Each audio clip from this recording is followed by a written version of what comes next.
Welcome to the Japan Game Junk podcast. I'm so happy and thankful that you're here. And hello there, welcome back to Japan Game Junk, the greatest podcast that's been around since before there were podcasts. So this time I'm going to talk a bit about a visit to a hard-off store on the 13th of July 2025, this time being in Yotsukaido city of Chiba. This is the Yotsukaido store.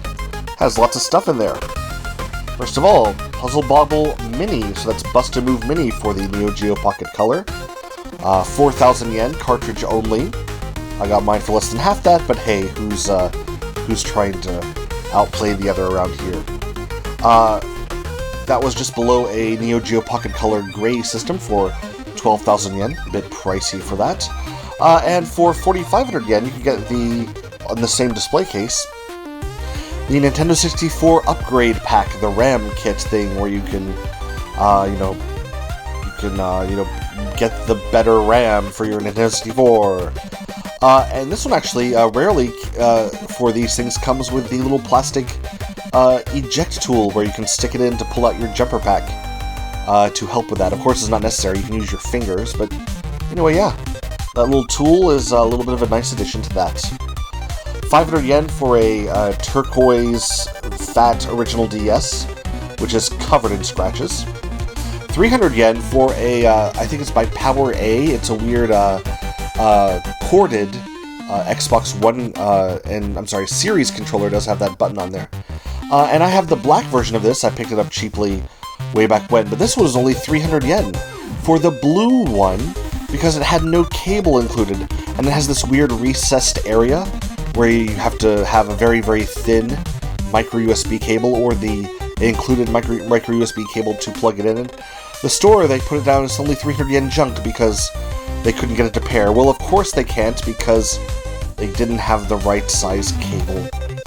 So I picked that up, and now I have two of the same one, and it's an okay controller. And now I can choose blue or black.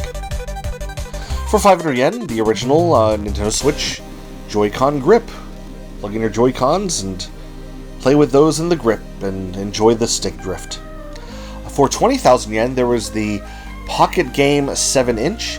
This is a portable Super Famicom system, clone, with huge screen there. It's like it's almost like it's a Switch 2, but it's Super Famicom games. Hooray! They had a vinyl record of Namco Game Music Volume 2. Only 6,000 yen, if you want to pay that much for your game music.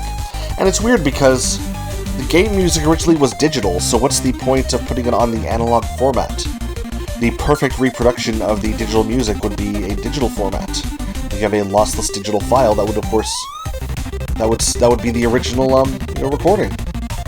Who is going to save game music to analog tape to then transfer to another analog format? It's kind of weird. Anyway, that's pretty much everything I saw there that was worth mentioning. I will say that I did get, I thought it was the Mega CD game Sazan Eyes for 100 yen. It was in the junk section. But when I took it to the register, they said, no, this should be 1,000 yen, as someone had just taken it out of the wrapper. And it was not actually junk software, so I didn't get to include that in my list of good finds because it was not a good find in the end. Thanks so much. Have a wonderful day and goodbye.